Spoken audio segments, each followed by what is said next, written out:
apprendre à réentendre sa voix avant de la faire entendre. Je dis souvent que j'accompagne à porter sa voix pour ouvrir la voix, faire cadeau de sa présence, partager le moment présent. Oui, en fait, ça se travaille. Et oui, en fait, je fais travailler le charisme et j'arrête de botter en touche. En effet, le théâtre permet de développer son charisme. La gestuelle prolonge la pensée, c'est dommage de la gommer. Il y a un travail de désenfouir le savoir, la puissance, l'influence, les modèles des femmes. En fait, ça regroupait toutes mes identités professionnelles. Il y avait un tout et c'était que je suis passeuse de voix. Je me disais, waouh, la beauté du monde. J'ai tellement envie de montrer la beauté du monde à mon bébé. Dès lors que tu essaies de parler vraiment depuis ta propre voix, d'être sincère dans comment tu te présentes dans la vie, par rapport aux épreuves, par rapport aux défis, par rapport aux challenges, alors je crois que le lien est possible. Merci beaucoup Clémentine d'avoir accepté de participer à cet épisode de notre podcast. Avant de commencer, je me permets de présenter le podcast de la maison Savoteuil, qui est spécialisée dans la création de rubans foulards en fibre de la fleur de lotus, qui célèbre la résilience féminine à travers l'art, l'artisanat cambodgien et lyonnais.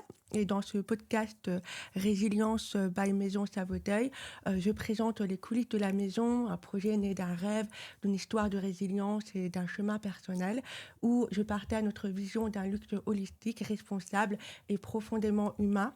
Chaque mois, des témoignages d'artistes, d'artisans, d'experts du textile, ainsi que de femmes qui portent en elles des histoires de résilience et qui nous rappellent de croire en soi, en ses rêves et en sa singularité. Donc aujourd'hui, j'ai le plaisir d'accueillir Clémentine Ponce, qui met en lumière ses pratiques artistiques, son talent et son expérience pour accompagner les entrepreneurs et les dirigeants à porter leur voix, incarner leur leadership et convaincre. Et également, elle va vous partager une part de son histoire de résilience. Merci beaucoup, Sarine. Merci à toi et j'aimerais bien du coup que tu puisses me présenter en quelques mots qui tu es. Oui, alors, Clémentine, donc je suis au départ comédienne. J'ai ma première carrière qui était comme comédienne de théâtre et de cinéma. Donc, en tant que comédienne de théâtre, j'ai joué dans des beaux théâtres. J'ai joué au théâtre du Rond-Point, au théâtre de la Cartoucherie, en tournée. Et en tant qu'actrice de cinéma, j'ai pu jouer dans des longs métrages. J'ai pu être invitée au Festival de Cannes. J'ai joué aussi à la télévision, dans des séries. Et en fait, mon rapport à la caméra était dans un second temps. J'ai d'abord appris mon métier sur scène avant d'apprendre mon métier d'actrice face à la caméra. Et puis, comme j'ai commencé tôt, aujourd'hui j'ai 43 ans, et j'ai commencé mes premiers castings à 15 ans. D'accord. Donc, à 25 ans, ça faisait déjà quand même un petit temps que j'avais roulé ma bosse comme comédienne. Et donc, à 25 ans, je me suis rendu compte qu'il y avait beaucoup de choses que j'aimais comme comédienne, mais qu'il y avait une dimension qui me manquait, et c'était la dimension de transmission, d'accompagnement. Et ça a commencé d'abord comme prof de théâtre pour enfants, cette dimension-là. J'ai une copine qui m'a dit, écoute, je pense que tu vas être une bonne prof de théâtre pour enfants, je te laisse les clés de mon local et tu fais ce que tu veux. Ça, c'est génial, quoi. Donc, un mercredi par semaine, pendant 1 an, j'ai pu tester avec des enfants qui avaient qui avaient entre 7 et 11 ans. Et je leur faisais tout ce que j'aimais dans les ateliers de théâtre.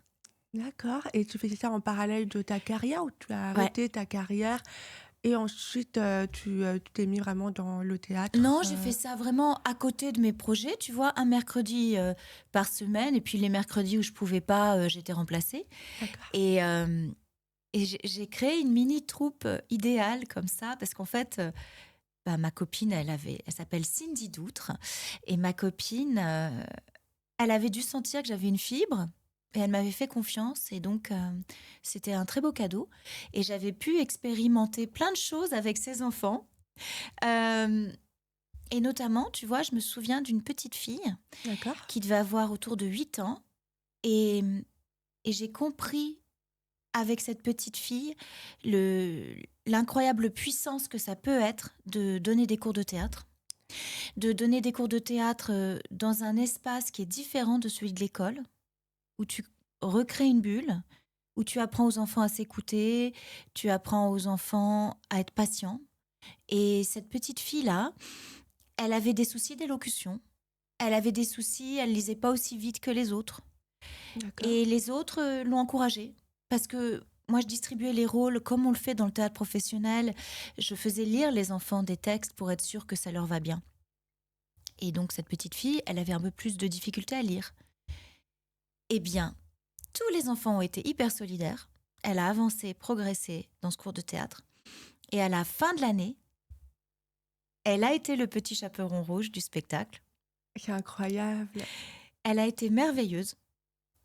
Et, euh, et à la fin du spectacle, les parents venaient me voir pour me féliciter et pour dire des mots d'admiration pour cette petite fille. Tous m'ont dit des mots d'admiration. Oh, mais la petite qui jouait le chaperon rouge, elle était merveilleuse. Et parce qu'elle était timide et elle Et manquait de conf. elle bégayait, elle avait des difficultés pour lire. D'accord. Et en fait, à la fin du spectacle, les parents sont venus me voir. Ils m'ont dit merci pour la très belle année qu'a vécue notre fille. Grâce à vous, elle a eu un autre espace. Elle va redoubler son année. Et merci pour la confiance Pour la confiance que tu que as vous pu lui avez pu lui apporter. donner dans cet espace. Voilà. C'est incroyable, et du coup, je pense que j'ai deviné ta principale valeur, c'est Ouais. la transmission. Est-ce que tu as une valeur que tu aimerais partager, une autre, et pourquoi? Ouais, je pense qu'il y a de la transmission, de l'accompagnement et aussi l'empowerment, Oui, empouvoirment, parce que c'est mon côté rousseauiste aussi. Je crois vraiment que les personnes que j'accompagne ont tout en elles et qu'il s'agit pour moi de retrouver les clés. Ou parfois je parle aussi de travail archéologique ou de désenfouir, d'accord. apprendre à réentendre sa voix avant de la faire entendre. Et justement, c'est quel type de personnes tu accompagnes? En fait, on vient vers toi, pourquoi? Pour quels besoins, principalement? Ouais, euh, donc comme au départ j'étais comédienne et je pense qu'un jour je serai à nouveau comédienne parce que je crois que ça fait partie de mon identité. C'est juste que là en ce moment j'exerce plus ce métier de comédienne. D'accord. Mais comme j'ai été comédienne pendant une vingtaine d'années, j'ai appris beaucoup de choses. Et ces choses-là, je peux les transmettre. Et donc, c'est effectivement de prendre sa place, porter sa voix. Je dis souvent que j'accompagne à porter sa voix pour ouvrir la voix. Donc, il y a quelque chose par rapport à l'expression du leadership, par rapport à des personnes qui ont une expertise déjà reconnue, mais qui ont besoin de mon accompagnement pour passer à la visibilité supérieure. D'accord. Donc, être des références dans leur domaine, être la personne à laquelle on pense pour le job de direction encore plus élevé. Et ça, c'est aussi par rapport à faire savoir son savoir-faire. C'est-à-dire qu'à un moment donné, ton expertise, elle ne parle pas pour toi toute seule et qu'il faut arriver à l'incarner. Voilà. Et justement, avant d'aller vraiment spécifiquement comment tu fais, et quel est, voilà, donc comment tu entreprends ce chemin-là avec les personnes que tu accompagnes, j'aimerais bien en savoir un peu plus sur toi. Comment le théâtre, d'abord, et le cinéma t'ont apporté pour que tu puisses t'exprimer, et qui tu es aujourd'hui? Est-ce que ça t'a apporté, et comment? Ben là, c'est là où tout a commencé, hein. C'est-à-dire que je suis assez timide. Euh, les premières scènes que j'ai travaillées à l'atelier de théâtre du lycée français où j'étais à Bruxelles, D'accord. il y avait un super atelier de théâtre. L'atelier de théâtre, par exemple, je me souviens, il y avait une scène de Marivaux. C'était la pièce L'épreuve. Et le rôle, c'était Angélique. Et je me souviens que cette Angélique, je la trouvais tellement proche de moi, cette jeune fille, que je trouvais ça dur de donner de l'émotion, de porter ma voix dans un texte qui me touchait autant. Et, euh, et donc d'abord, les premières émotions que j'ai pu exprimer, moi, depuis l'adolescente que j'étais, c'était d'abord au théâtre ou d'abord dans les castings.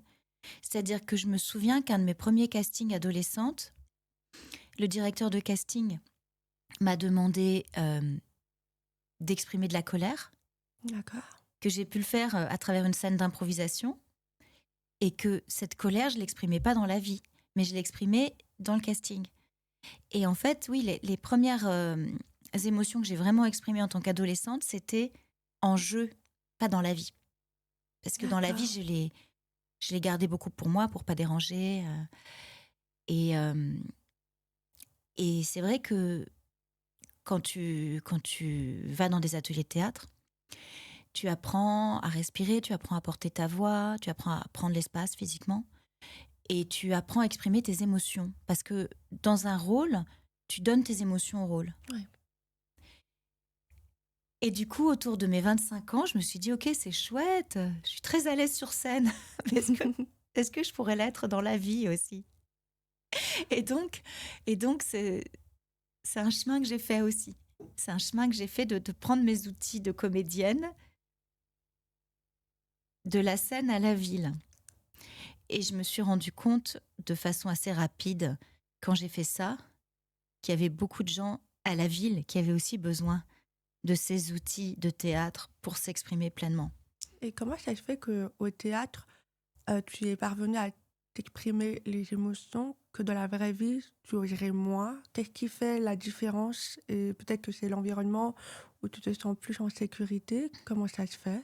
Ouais, Et- c'est super. Oui, oui, oui, comme une bulle en fait. C'est-à-dire,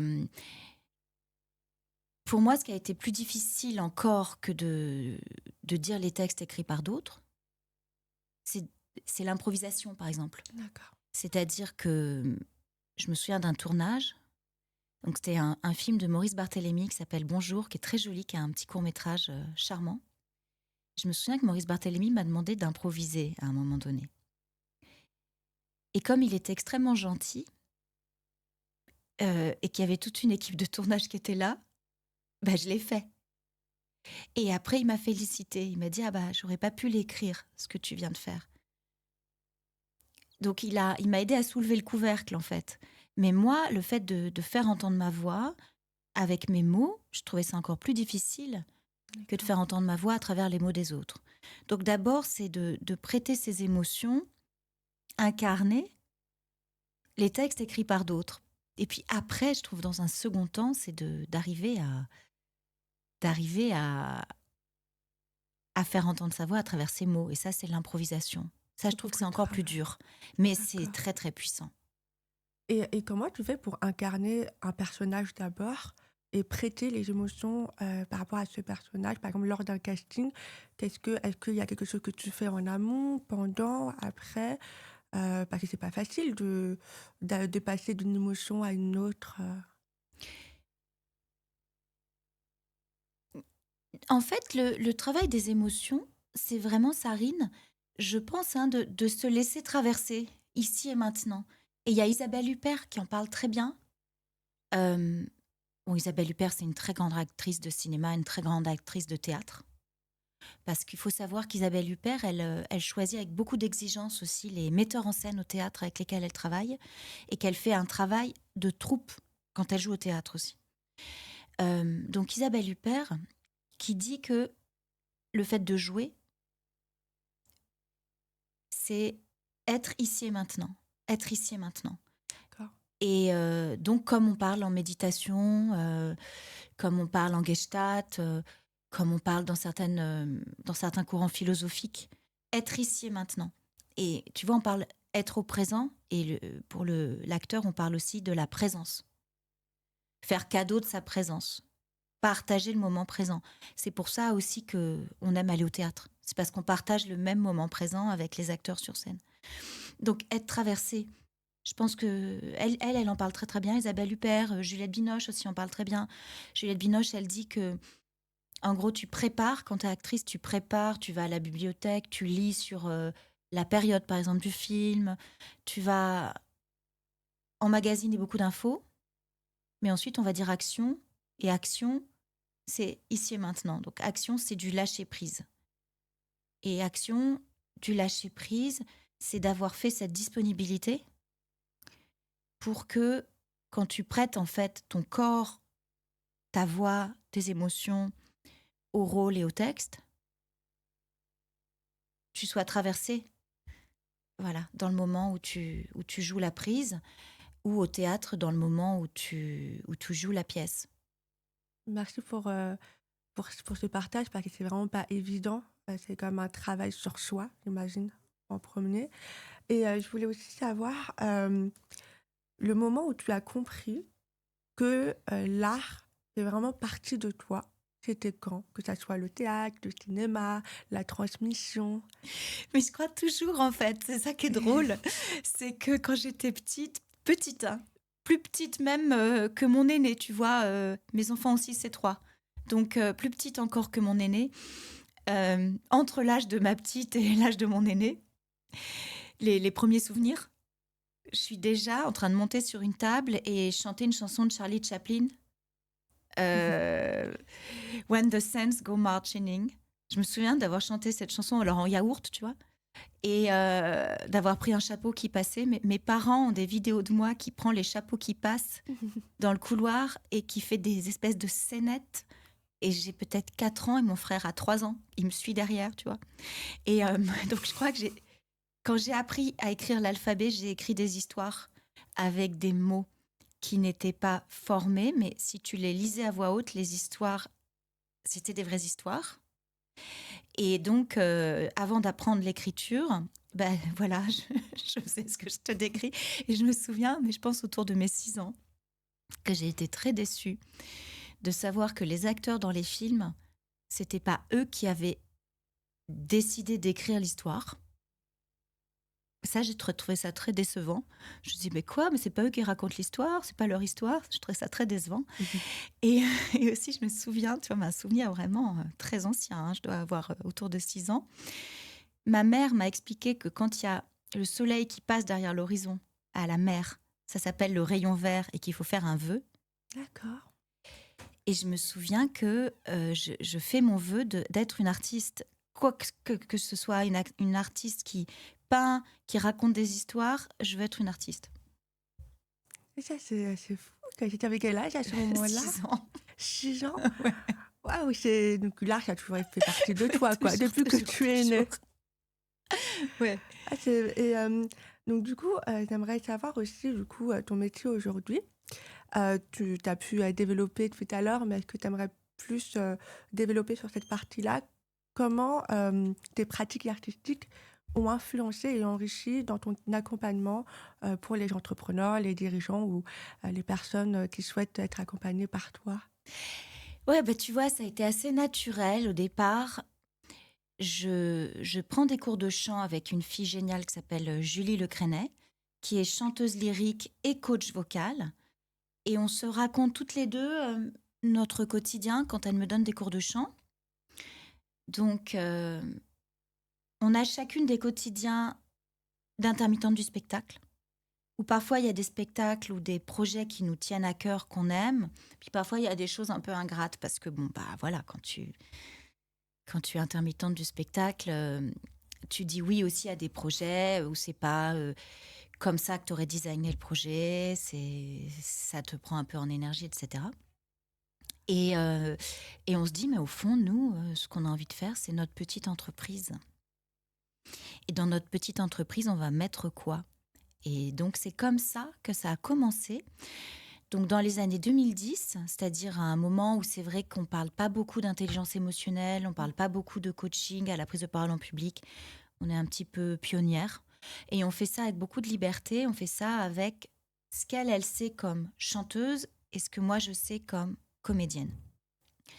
Donc, on avait appelé notre première entreprise Passage des Arts et on avait mis dans nos bagages vraiment nos outils issus du monde du spectacle. C'est vraiment, je sais que bah, j'étais très timide, justement, et aussi par rapport à mes problèmes d'articulation, j'ai fait du théâtre 1 an par-ci par-là et ça m'a beaucoup aidé. Donc, je suis vraiment consciente que toutes vos expériences vont vraiment amener à porter notre voix. Ouais, c'est trop chouette. Tu vois, au début, on allait dans des bureaux à la Défense et on disait des D'accord. trucs du style je pense que là, les cadres dont vous nous parlez, ils vont avoir besoin de se reconnecter à leurs émotions. Et je me souviens que un des premiers prescripteurs à qui j'ai dit ça dans un ministère, il m'a regardé avec des yeux ronds, tu vois. Il m'a dit, mais vous pensez vraiment que vous pouvez parler d'émotions dans cette institution? Je dis, mais tellement, mais c'est de ça dont les personnes dont vous me parlez ont besoin. Et tu vois, c'est devenu, la personne à qui j'ai dit ça est devenue d'abord un client régulier et puis maintenant lui-même, il s'est reconverti au coaching et il est devenu mon D'accord. superviseur parce que en tant que coach, j'ai un superviseur. Donc c'est assez touchant. Mais ouais, dans les années 2010, tu vois, t'allais parler, t'allais parler de se reconnecter à ses émotions à la défense. C'était un peu bizarre. Et, euh, et en fait, on faisait ça avec beaucoup de liberté parce que justement, on venait du monde du spectacle. Qu'on n'était pas très impressionné par les codes et, euh, et que c'était aussi pour ça qu'on nous choisissait. Et donc, moi, je me souviens qu'avant d'être formée au coaching, euh, je me souviens que dans des bureaux comme ça, modernes, de grandes tours, j'allais faire travailler du Racine, j'allais faire travailler du Bérénice, tu vois. Je demandais, par exemple, je me souviens que je demandais à une manager de me chuchoter du Bérénice dans son bureau, tu vois, et d'être à l'écoute de comment elle m'exprimait les émotions, quoi. Euh, bon, oui, je crois que c'était très libérateur. Je pense que c'est vraiment nécessaire, surtout dans ce milieu-là, de pouvoir exprimer leurs émotions. Mais par rapport aux femmes, comment tu fais pour aider les femmes à porter leur voix et à développer leur influence? Oui, alors, Sarine, c'est vrai que je me suis rendu compte, et ça, c'est au fil du temps. Parce que tu sais, moi, je suis née dans les années 80, donc je fais partie d'une génération de femmes qui a plus ou moins cru que le féminisme, ça coulait de source, tu vois. Je veux dire, de mon vivant, le droit à la contraception, le droit à l'avortement, euh, le droit de vote, bien sûr. Tout ça était déjà, on pensait, acquis. Et du coup, finalement, j'ai pris conscience que le féminisme, c'était quelque chose à continuer à porter, à continuer à défendre tard avec MeToo. Mm. Moi, j'étais déjà adulte quand il y a eu MeToo. Donc, Ouais. ça a été un peu un wake-up call. Et, euh, et c'est aussi... Et merci MeToo. Et c'est aussi pendant ma pratique du coaching que j'ai réalisé que c'était surtout des femmes qui venaient me voir. Alors, heureusement, quelques hommes, hein, parce que ce sont des hommes, les personnes qui viennent me voir, ce sont des hommes qui ont, je trouve, une belle posture, parce qu'ils comprennent qu'ils ont besoin d'être accompagnés, et pour ça, ça nécessite quand même d'être passé par une petite remise en question, et ça nécessite aussi de faire confiance. Et donc, je dois dire que merci aussi à tous les hommes que j'ai accompagnés, parce que à un moment donné, ils se sont assis face à moi et ils ont dit Clémentine, je pense que vous pouvez m'aider. Et c'est humble, en fait. Et donc, les femmes qui viennent me voir en plus grand nombre que les hommes, parce que les thématiques sur lesquelles j'accompagne, qui sont des thématiques de porter sa voix, prendre sa place, sont encore plus difficiles pour les femmes.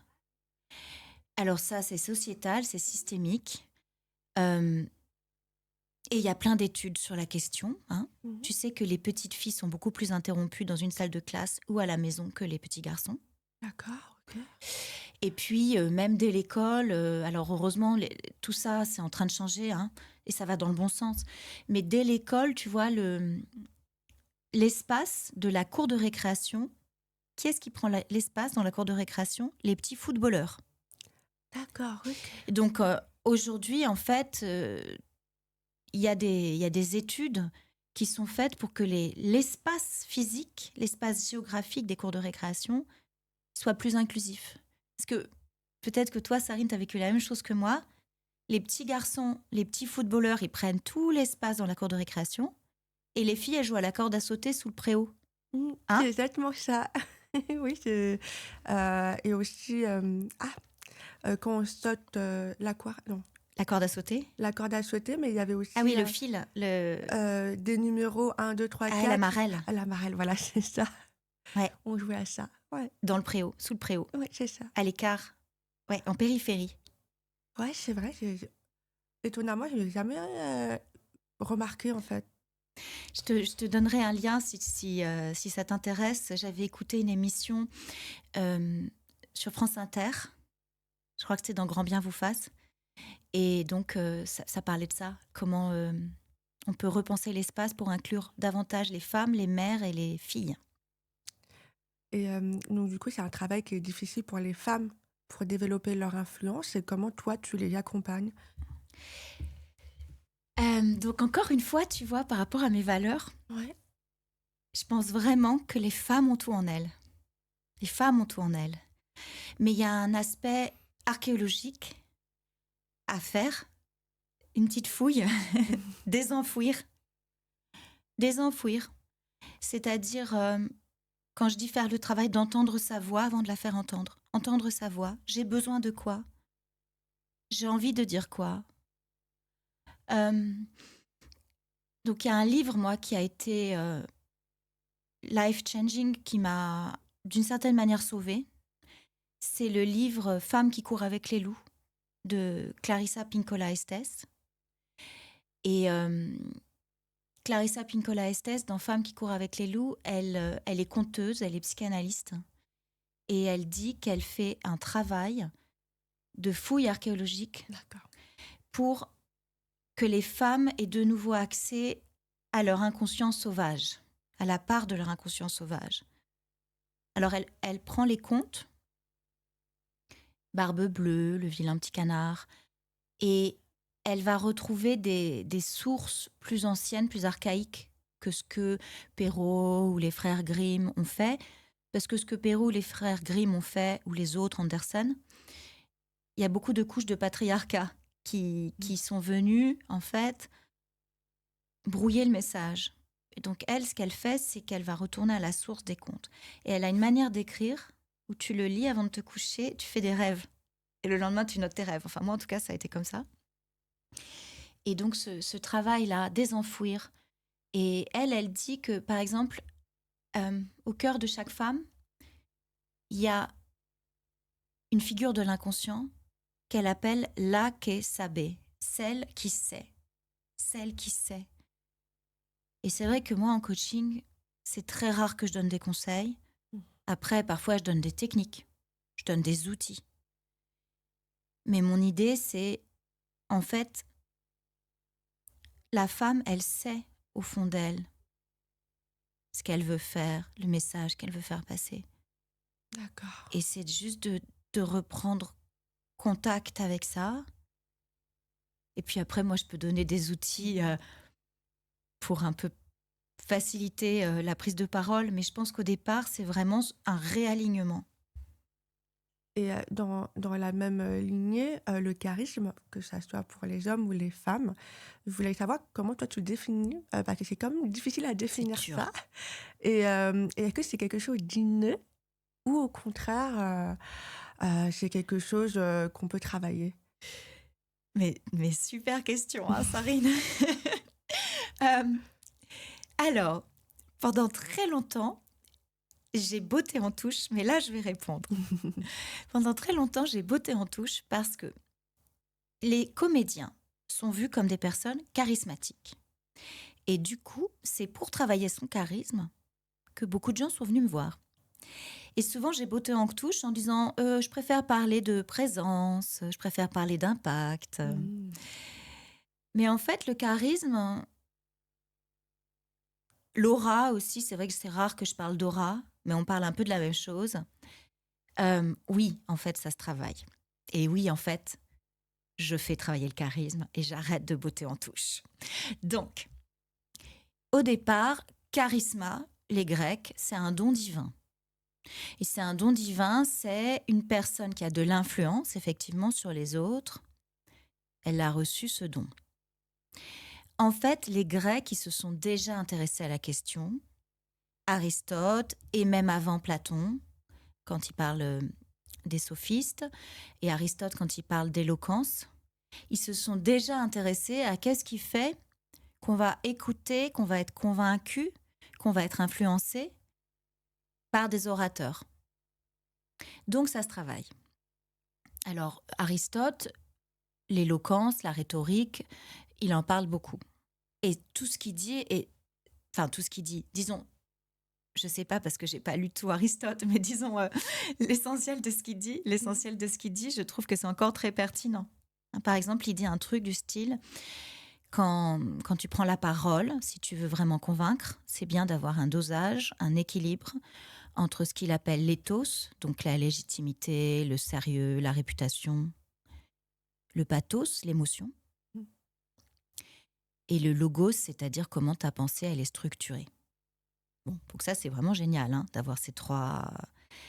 Et les neurosciences vont confirmer ça. Les neurosciences vont confirmer que si tu veux vraiment convaincre, avoir de l'impact, en fait, tu vas toucher différentes zones du cerveau pour que le discours soit mémorable. Donc voilà, depuis Aristote, ça marche.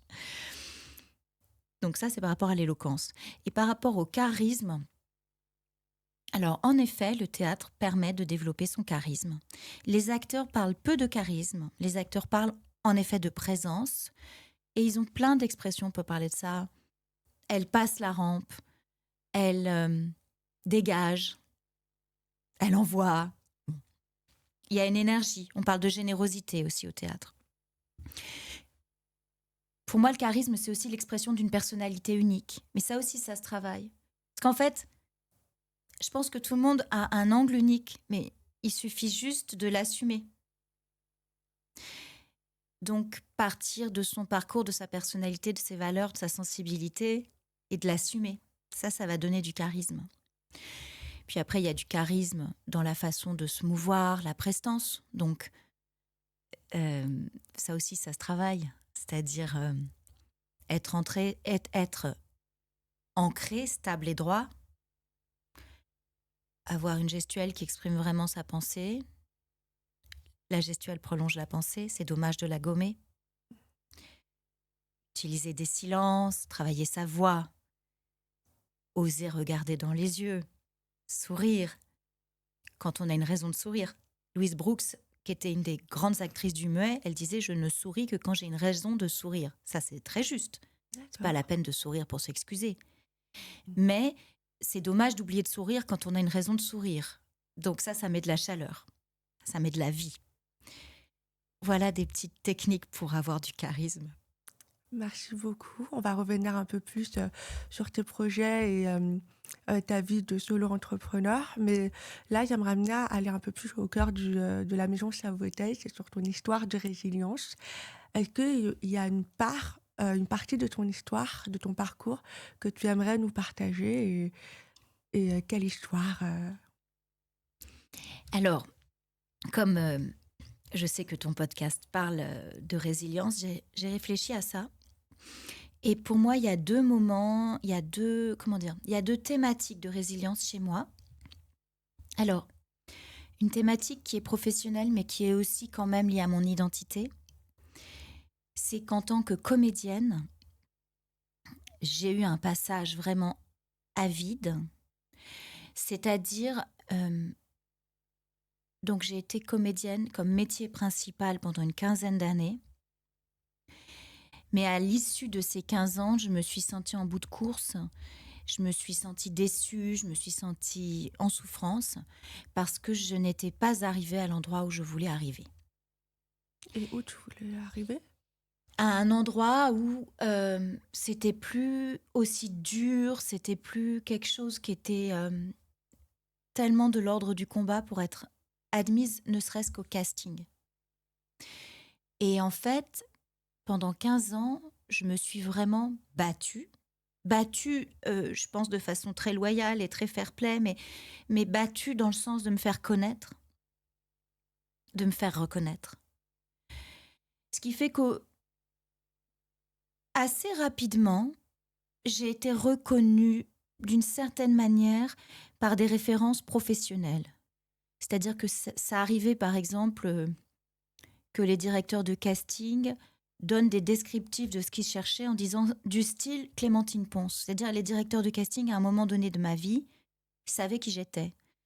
Et j'ai fait quelques trucs qui étaient reconnus dans le monde professionnel, jusqu'à quelque chose qui était reconnu par la cinéphilie internationale, puisque j'ai eu un rôle principal chez un grand cinéaste que j'admirais profondément, qui était Andrzej Zulawski. Andrzej Zulawski a tourné à nouveau un long métrage après 15 ans d'absence, qui était Cosmos, dans lequel Sabine Azéma et Jean-François Balmer avaient des rôles principaux et quelques, entre guillemets, jeunes acteurs dont je faisais partie. Donc ça, c'était une expérience extraordinaire. Andrzej Zulawski avait choisi exactement les acteurs qu'il voulait. Le producteur, c'était Paolo Branco, qui lui avait laissé carte blanche. L'équipe technique était passionnée, très admirative de Zulawski. On était tous très admiratifs de Zulawski. On a tous donné notre meilleur. C'était comme une troupe idéale. Et c'était au Portugal, près de Lisbonne, le tournage à Sintra, qui est une ville merveilleuse. Donc c'était vraiment quelque chose où toutes les planètes étaient alignées. Et moi, j'allais allumer un cierge tous les jours à l'église. Je me disais, je suis exactement là où je veux être et c'est extraordinaire. Et en fait, le film a eu une jolie reconnaissance cinéphilique. Il a eu, par exemple, quand même, quand il a été présenté à Locarno, son effet, c'est-à-dire qu'il y a eu une standing ovation assez longue à la présentation du film parce que les gens cinéphiles qui étaient présents étaient très émus que Zulawski soit de nouveau passé derrière la caméra. Et il a eu le prix de la mise en scène à Locarno, ce qui est quand même un très beau prix. Le film n'a pas marché de façon commerciale. Il est resté quand même peu de temps à l'affiche à Paris. Et à une échelle individuelle modeste, qui est la mienne, il y a des personnes qui sont professionnelles, qui ont trouvé que c'était très bien ce que je faisais. Mais je n'ai pas trouvé un agent plus influent à l'époque. D'accord. Et les portes des castings ne m'ont pas été ouvertes pour autant. Et en fait, c'était comme un aboutissement, c'est-à-dire un long aboutissement, un long chemin qui m'avait permis d'être là. Mais c'était comme si je devais recommencer à zéro encore. D'accord. Et ça, c'était trop douloureux. Et heureusement pour moi, mon chemin en tant que coach et formatrice, il était quand même déjà bien avancé. Mm-hmm. Ça faisait plusieurs années que j'exerçais ça comme métier à côté. Et en parallèle à l'année où j'ai tourné dans Cosmos et où j'ai fait la promotion du film, j'ai validé une formation très exigeante de coach professionnel. Par exemple, j'écrivais mon mémoire de coach à l'université pendant que je faisais la promotion du film. Et ça a été extraordinaire parce que je me suis dit, ok, c'est pas grave, j'ai un autre métier que j'aime. Mais ça a été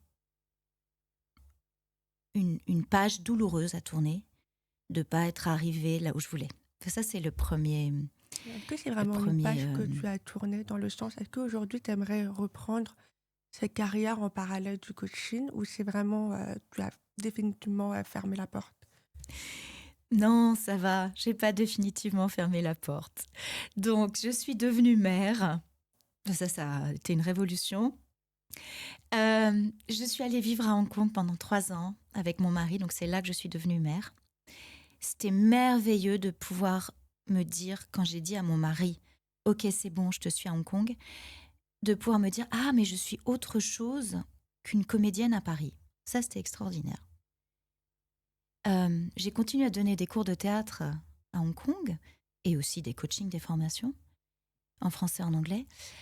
Mais j'ai pas rejoué quand j'étais à Hong Kong parce que je ne parle pas cantonais couramment. J'ai appris le cantonais, mais je suis pas passée à un niveau cantonais courant. Donc ça c'était magnifique. Merci la vie de m'avoir permis d'une certaine manière de me réinventer pendant ces 3 ans à Hong Kong. Et quand je suis revenue de Hong Kong, mes copains comédiens étaient à nouveau là et ils m'ont invitée dans des collectifs et c'était trop sympa. Et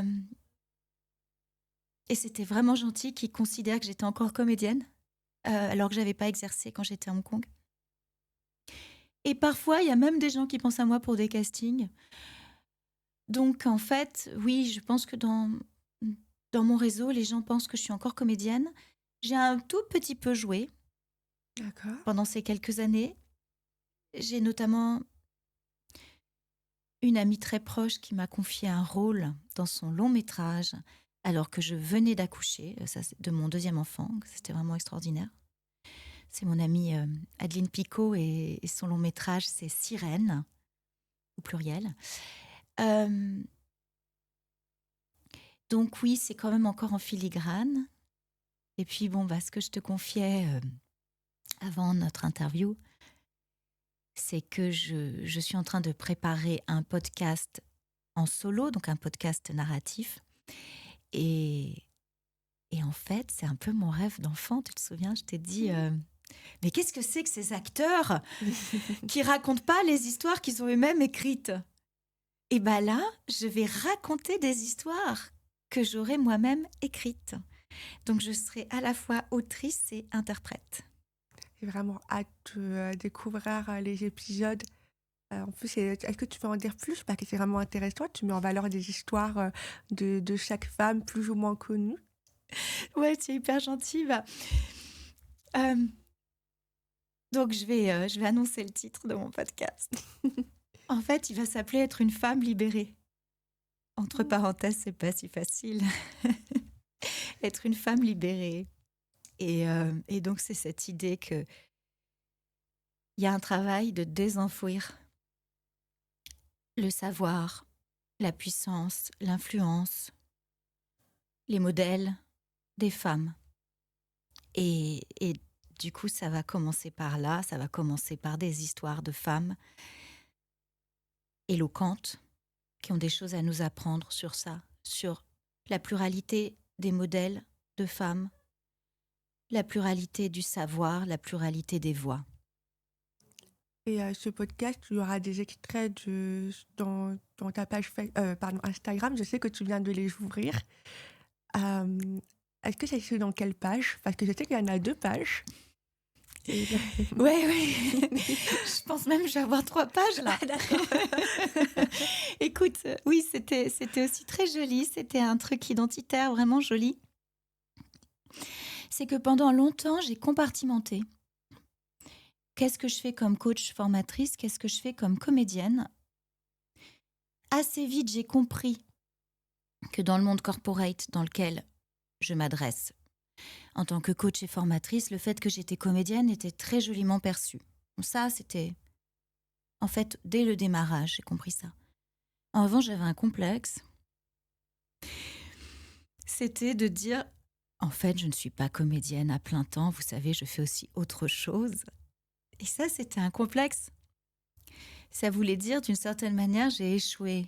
Vous savez, je ne suis pas que comédienne. Je ne suis pas arrivée à faire que ça. Et finalement, il n'y a pas très longtemps, j'ai compris que ce que je faisais comme aujourd'hui coach et formatrice et bientôt podcasteuse, et ce que je faisais comme comédienne, en fait, ça regroupait toutes mes identités professionnelles. Il y avait un tout et c'était que je suis passeuse de voix. Je suis passeuse de voix. Je fais passer la voix des auteurs comme comédienne. Je fais passer la voix des personnes que j'accompagne comme coach. Et bientôt, je vais faire passer la voix des femmes comme podcasteuse. C'est la transmission encore dans ton identité, dans tes valeurs. Et vraiment, c'est une histoire qui me touche beaucoup parce qu'on voit la résilience tout au long de ton parcours et de ta carrière. Et je sais que, du coup que tu es devenue parent, donc mère. Oui. À Hong Kong. Oui. Et comment ça s'est passé pour concilier entre ta carrière et les enfants? Donc, est-ce que tu veux nous en dire un peu plus? Avec plaisir, Sarine. Donc, tu vois, je t'ai dit, j'ai pensé à 2 thèmes par rapport à la résilience. Donc, j'ai parlé de dépasser ma souffrance d'actrice. Et je pense que là, en ce moment, c'est en train d'être sublimé dans d'autres choses, et notamment le fait que j'ai ce podcast en préparation. En gestation, d'une certaine manière, puisque je vais bientôt accoucher d'un podcast que j'ai porté depuis quelques mois, tu vois. Voilà, les bébés, hein, je pense que ça te parle à toi qui es entrepreneuse, c'est nos bébés. Voilà. Et ensuite, Bon, par rapport à la maternité de petits êtres humains que j'ai fabriqués et que maintenant je suis en train d'élever avec mon mari, euh, j'ai donc été enceinte 6 fois. C'est-à-dire j'ai mis au monde 2 enfants qui aujourd'hui sont des enfants en bonne santé et c'est extraordinaire. Mais j'ai donc eu, c'est quand même un peu fou d'y penser, mais j'ai quand même eu 4 grossesses, 3 fausses couches et une interruption médicale de grossesse. Et là c'est vrai que c'est des gros chemins de résilience. Et en fait, comme la plupart des femmes aujourd'hui, euh, ces fausses couches, elles sont des deuils à faire aussi parce que ce sont des grossesses désirées. Mhm. Et par rapport à mon interruption médicale de grossesse aussi, c'est-à-dire c'était une grossesse désirée. Et donc j'ai fait 3 fausses couches avant d'avoir mon premier enfant. Et à la troisième, j'avais vraiment des pensées noires. Je pensais que j'étais maudite, que je payais un mauvais karma, des choses comme ça. Et mon mari m'a dit, écoute, là, je pense que je peux pas vraiment t'aider. Et en fait, il m'a très gentiment dit que c'était la psychothérapie qui allait m'aider et c'était très juste. Et puis, et c'est aussi comme ça que j'ai pu du coup accueillir dans la sérénité ma 4e grossesse et que ma 4e grossesse a abouti à un très beau bébé. Et puis ensuite, ma 5e grossesse, c'était une interruption médicale de grossesse. Et ça, oui, c'était un deuil. Donc aujourd'hui, on a la possibilité, dans les suivis de grossesse, de mettre fin à des grossesses qui sont problématiques. Mhm. Mais c'est aussi un deuil. C'est aussi un Oui. deuil. C'est à la fois, moi, une reconnaissance que médicalement, ce soit possible. Et en même temps, oui, c'est aussi un deuil parce que c'était une grossesse désirée. Et donc, là, par rapport à mon chemin de résilience, j'avais déjà un suivi psychothérapeutique. J'ai trouvé qu'en France, les personnes qui m'ont parlé étaient des personnes très bien. Par exemple, à l'hôpital public, dans le 12e, la sage-femme qui m'a aidée dans tout le processus, j'ai trouvé qu'elle avait une acuité par rapport à ce que c'est la vie, à ce que c'est renoncer à donner la vie extraordinaire. Et aussi, je me suis sentie complètement accueillie dans tout ce que j'étais. C'est vraiment une sage-femme qui faisait preuve comme ça d'empathie, de compréhension extraordinaire. Tu le sens, ça, dans la présence, dans la disponibilité. Et puis, bon, après, pour moi, un travail quand même de spiritualité, c'est-à-dire cette naissance désirée n'aura pas lieu. Cette grossesse désirée va s'arrêter. Et ça, c'est quand même un travail de spiritualité pour moi qui a été puissant. Et quel travail tu as fait? Parce que c'est pas vraiment c'est difficile d'accumuler 3 grossesses qui ne sont pas arrivées. Oh, tu as persévéré jusqu'à la 4e. Ouais, Tu ne le savais pas à ce moment-là, mais comment tu as entrepris ce travail sur toi? ouais. Je me souviens d'une acupunctrice à Hong Kong qui était désespérée parce que je crois que c'est une femme très bien. Mm. J'étais allée la voir, je sais plus, après la première ou la 2e fausse couche. Et après, normalement, elle devait m'aider à ce que tu vois, la grossesse se passe bien pour qu'il n'y ait plus de fausses couches. Et j'ai fait une 3e fausse couche alors qu'elle s'était occupée de moi. Je me souviens la pauvre, elle était mortifiée. Je suis sûre qu'elle a très bien travaillé, tu vois, mais c'était juste pas, c'était juste pas le moment et pas le bon alignement. Et donc, comment tu fais? J'ai changé de gynéco. Parce que le premier gynéco, quand j'ai fait ma 3e fausse couche, il a dit « Ah bon, vous en aviez déjà faite ?» Alors là, Et c'était le même? Ouais, je me suis oui. dit bon. Oui, effectivement. Ok, on va changer de gynéco. Et donc j'ai changé de gynéco. Donc c'était un gynéco homme, le premier. Mais bon, homme ou femme, je veux dire, c'est juste, à un moment donné, tu as besoin quand même que la personne se soit souvenue que tu avais fait des fausses couches avant.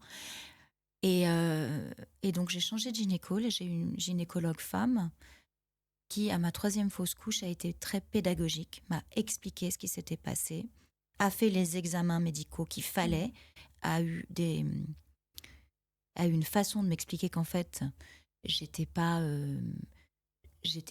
spécialement sujette normalement à faire des fausses couches, que ça c'est. Et elle m'a expliqué en quoi j'étais pas particulièrement sujette à faire des fausses couches. Ça, c'était très intéressant. Le côté médical bien expliqué. Et donc, elle m'a dit, en fait, on en parle peu, mais on pense qu'il y a quand même une grossesse sur 4 Mmh. qui est une grossesse qui va faire une fausse couche. Ce qui est déjà beaucoup, hein. C'est beaucoup. Et elle m'a dit, aujourd'hui, en fait, voilà, vous désirez un bébé, donc vous êtes aussi en train de surveiller aussi vos cycles et tout ça. Et donc, en gros, vous êtes au courant que vous êtes enceinte tout de suite et vous vous rendez compte que vous faites des fausses couches. Mais elle m'a dit, il y a aussi des femmes, elles pensent juste que leurs règles sont arrivées en retard, elles ont fait une fausse couche, elles ne s'en sont pas rendues compte. Donc elle dit, en fait, on dit qu'il y a une grossesse sur 4 qui finit en fausse couche, mais c'est peut-être encore plus élevé. D'accord, ok. Et donc elle m'a dit, déjà, voilà, les fausses couches, c'est quand même très courant, même si on en parle peu. Et ensuite, moi, j'en ai fait 3 de suite. On va dire que c'était pas de chance, mais j'avais pas de prédisposition à ça. Et donc déjà, de savoir tout ça, c'était bien. D'accord, ok. Ouais, effectivement, ma maman, elle a eu une fausse couche, donc Ouais, je sais ce que c'est, parce que j'étais née à ce moment-là. Donc, c'est pas facile et accumuler 3, ouais, encore moins. Mais il y a 2 beaux enfants qui sont nés. oui. Et donc, du coup, comment tu parvenais à avoir un petit équilibre, on va dire, en étant maman et avec ton métier. Je pense qu'on parlait à un moment donné, justement, qu'à l'époque, c'était plus difficile d'être maman et jongler avec son métier. Mais aujourd'hui, c'est tout à fait faisable. Et comment toi, tu fais dans la famille? Et oui, alors tu parlais de soloprenariat. Et c'est vrai que solopreneur, ça veut dire que je suis seule à la tête de ma petite entreprise, hein, mais que c'est une vraie entreprise. Et puis mère, on dit aussi mampreneur. Euh, Comment je fais? Bon, déjà, j'ai quand même un mari qui fait équipe avec moi, hein. On fait équipe, hein, tous les deux, quand même. Ensuite, j'ai la chance aussi d'habiter près des grands-parents. Donc, quand j'ai rencontré mon mari, il n'avait déjà plus son père, mais il a encore sa mère qui est très très présente. Et puis j'ai mes parents. Donc oui, il y a quand même, il paraît hein, qu'il faut un village pour faire un enfant. Et, euh, et moi, j'ai de la chance parce que, tu vois, l'aspect transmission, il est fait par mon mari, par moi, par l'école, par les nounous, la crèche. Et ma fille n'a pas été à la crèche, elle a juste eu une super nounou, vraiment. Mon fils a eu des nounous très bien et la crèche. Mhm. Donc il y a tout ça et puis il y a aussi voilà les autres générations. Hein. Ça c'est génial quand même. Hein. Quand je vois mes enfants avec les grands-parents, tu sais je les laisse. Hein. Je suis là, je suis dans un coin, je les laisse. C'est génial. Ils leur transmettent plein de trucs, c'est extraordinaire. Et donc, je viens de vérifier un peu l'heure, je suis désolée, parce on arrive déjà à la fin et j'ai vraiment pas vu le temps passer. Trop bien.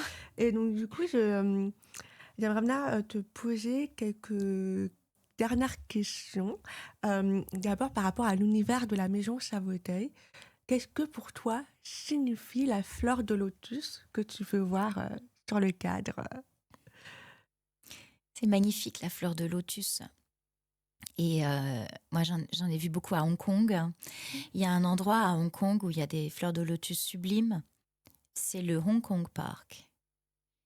Et le Hong Kong Park est aussi une grande volière absolument magnifique. Et en fait, mes premières contractions de mon premier bébé, je les ai eues dans la volière du Hong Kong Park. Et je me disais, waouh, la beauté du monde. J'ai tellement envie de montrer la beauté du monde à mon bébé. Et c'est là où il y a eu les premières contractions. La fleur de lotus, elle s'ouvre, elle s'épanouit. C'est une contemplation active. Hein. C'est quelque chose de sublime, en même temps de fragile, mais de puissant. C'est la vie, quoi.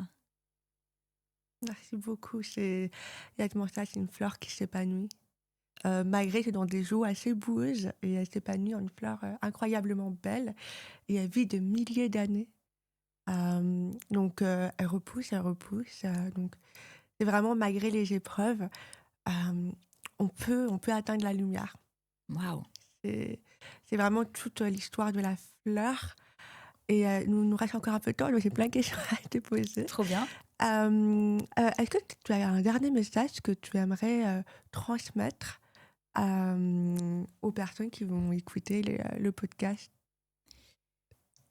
Oui, le lien. Le lien, tu vois, moi, je t'ai rencontré, Sarine, grâce à LinkedIn. Donc, il y a ce lien qui est possible. J'ai été inspirée par ce que tu racontais toi-même de ton entreprise, la Maison Savoté, ton parcours entrepreneurial. Euh, J'aime bien aussi parfois parler de vulnérabilité. Tu vois, toi, tu parles de Mmh. résilience. C'est, on peut parler aussi d'authenticité, d'alignement, de sincérité, mais je parlais tout à l'heure du village. En fait, je dirais ça, je dirais, dès lors que tu essaies de parler vraiment depuis ta propre voix, euh, d'être sincère dans comment tu te présentes dans la vie, par rapport aux épreuves, par rapport aux défis, par rapport aux challenges,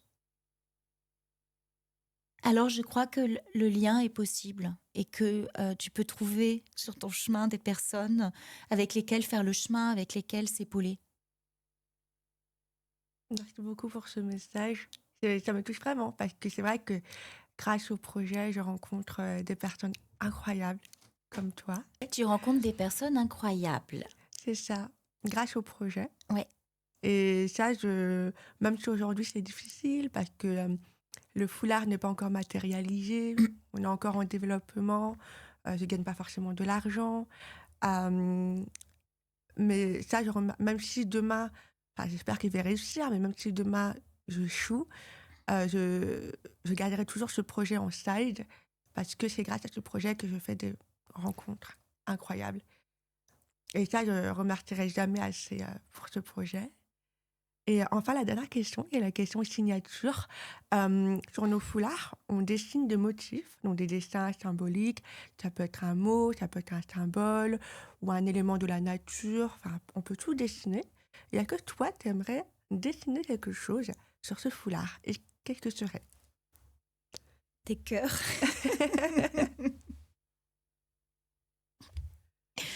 Bon, je te raconte une dernière anecdote. Mon fils m'a dit un truc qui m'a un peu blessée l'autre jour. Euh, il avait entendu une conversation d'adulte et il avait compris que je rapportais moins d'argent que mon mari à la maison. Et du coup, il m'a donné en fait une note. Il m'a dit, papa, il a 100% et toi, tu as 20%. Il m'a donné une note. Il a dû entendre à l'école des gens qui donnaient des notes avec les pourcents. Ok. Et il m'a dit, maman, je te donne 20%. Il m'a donné un dessin et il a écrit 20 sur 100. C'est un petit enfant, hein, il a 6 ans, il veut pas faire de mal. Hein. Ouais, bien sûr. Je l'ai évidemment pas grondé. J'ai reçu ça et en fait, je suis allée pleurer dans ma chambre. Mm.